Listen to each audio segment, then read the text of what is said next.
రీసెంట్గా monetary policy committee న్యూస్లో ఉండడం జరిగింది. Monetary policy committee it is and statutory body under RBI act 1934.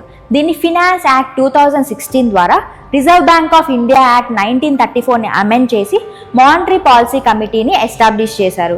దీన్ని 2016లో ఉర్జిత్ పటేల్ కమిటీ రికమెండేషన్స్ ద్వారా ఎస్టాబ్లిష్ చేయడం జరిగింది. దీని యొక్క ప్రైమరీ గోల్ ఏంటి?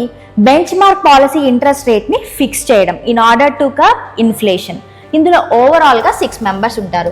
3 members from RBI and 3 other members from government of India.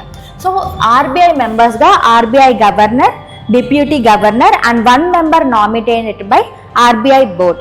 So monetary policy కమిటీకి చైర్మన్గా ఆర్బీఐ గవర్నర్ ఉంటారు, ex officio chairman of monetary policy committee.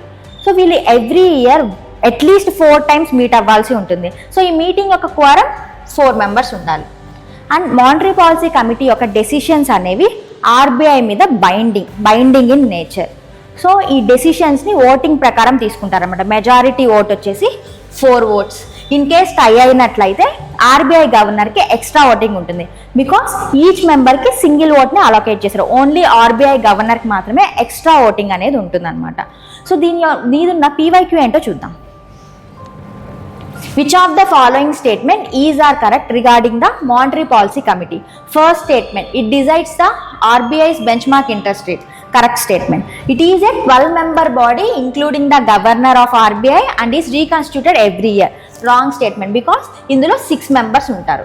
It functions under the chairmanship of the Union Finance Minister. Idi kuda wrong statement because deeniki governor, RBI governor deeniki chairman ga untaru. So only first statement is the correct. So A is the correct option.